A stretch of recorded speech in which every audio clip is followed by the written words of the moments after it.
What's up guys, my name is HorsefeetsGaming and this isn't going to be a very long video, but it should be a very informative one because I'm going to be taking a look at the weapon proficiencies.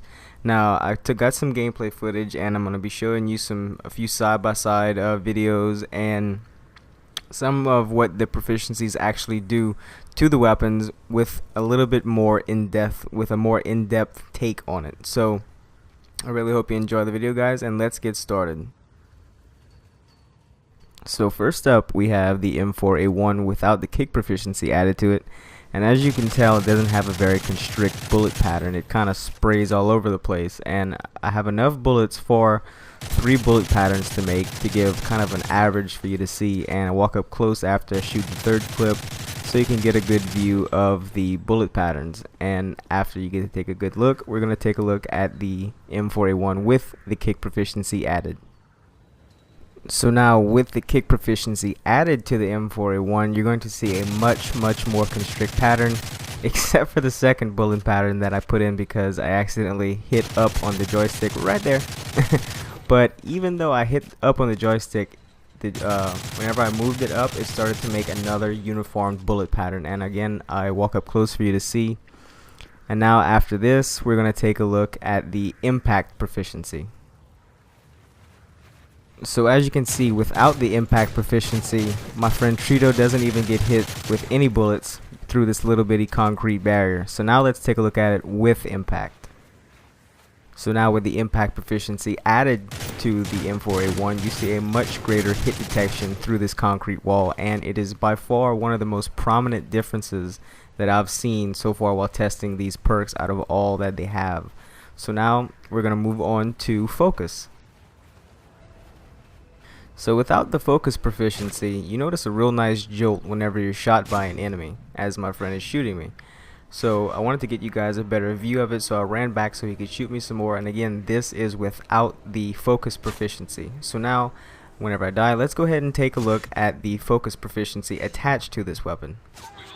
So now with the focus proficiency added to it, you see a nice reduction to the knockback that you get when being hit by an enemy.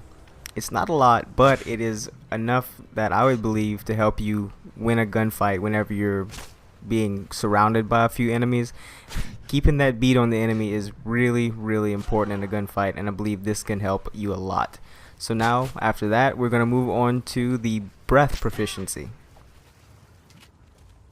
So with the breath proficiency added, what you're able to do differently is hold down the left stick and you can hold your breath just as you would with a sniper rifle. And just as with a sniper rifle, it does the exact same thing, and it keeps your shot more on target. Now as you see before, I shot the gun first without holding down the stick and then again with after, and you see a much closer bullet pattern. So now let's take a look at stability.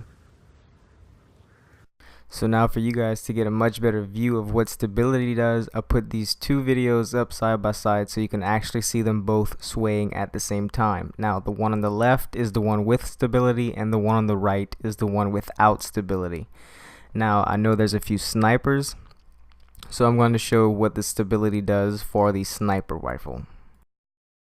So just like with the assault rifle, the stability proficiency allows you to have a much less sway whenever you're scoping. Now the one on the left is with stability and the one on the right is without.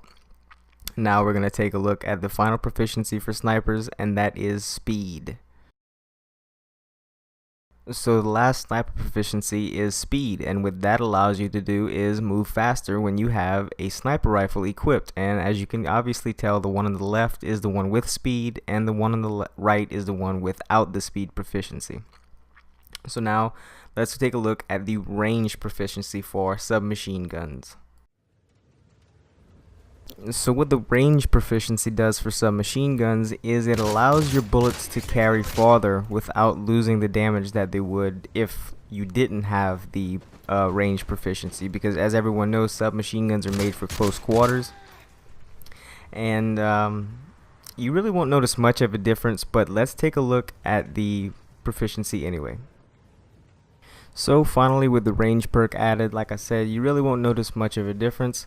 Maybe I just wasn't standing far enough away, but I know for a fact that what it really does is it keeps your submachine gun from having to go from a 5-shot to a constant 3-shot at long range or things like that, because everyone knows that submachine guns are usually made for close quarters, as the description says. So anyway guys, if you enjoyed the video, I hope it helped you. Please remember to subscribe to help me grow, and I will see you guys next time. Peace.